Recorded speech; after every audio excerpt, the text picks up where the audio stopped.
அண்மை செய்தியை பார்க்கிறோம். ஆழ்கடத்தல் விவகாரத்தில் பூவை ஜெகன்மூர்த்தி மீதான வழக்கை ரத்து செய்ய காவல்துறை எதிர்ப்பு தெரிவித்திருக்கிறது.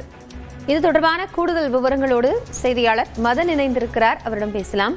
மதன், இப்போ இந்த வழக்குல ரத்து செய்வதற்கு காவல்துறை தரப்பிலிருந்து எதிர்ப்பு தெரிவிக்கப்பட்டிருக்கிறது. என்ன சொல்லப்பட்டிருக்கு உயர்நீதிமன்றத்தில்? விவரங்கள். திருவள்ளூர் மாவட்டம் கலாம்பாக்கம் பகுதியை சேர்ந்த தனுஷ் என்றவர் இன்ஸ்டாகிராம் மூலமாக தேனியை சேர்ந்த விஜயஸ்ரீ என்ற ஒரு பெண்ணை காதலித்து திருமணம் செய்து கொண்டார். இந்த திருமணத்திற்கு விஜயஸ்ரீ பெற்றோர் எதிர்ப்பு தெரிவித்தார்கள். அதன் பிறகு அந்த பெண்ணை தேடி தனுஷ் வீட்டிற்கு சென்றார்கள்.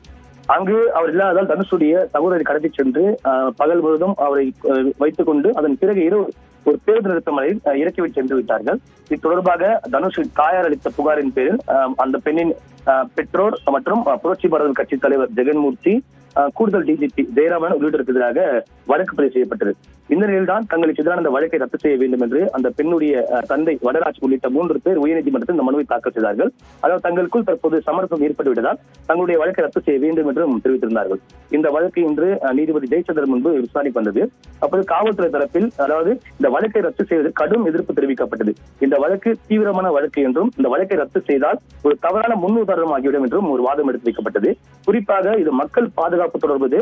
எனவே இந்த வழக்கை ரத்து செய்தால் நீதித்துறை மீது மக்கள் நம்பிக்கை எழுந்து விடுவார்கள் என்றும், இந்த வழக்கில் ஒரு சட்டமன்ற உறுப்பினர், ஒரு உயர் போலீஸ் அதிகாரி உள்ளிட்டோர் சம்பந்தப்பட்டுள்ளார்கள். எனவே சமரசத்தை அனுமதிக்க கூடாது, வழக்கை ரத்து செய்யக்கூடாது என்று ஒரு வாதம் எடுத்து வைக்கப்பட்டது. இதையடுத்து தங்களுடைய வழக்கை திரும்ப பெற்றுக் கொள்வதாக வடராஜ் தரப்பில் கோரிக்கை வைக்கப்பட்டதை அடுத்து இந்த மனுவானது தற்போது தள்ளுபடி செய்து உத்தரவு பிறப்பிக்கப்பட்டது. நன்றி மதன், கூடுதல் தகவல்களுக்காக.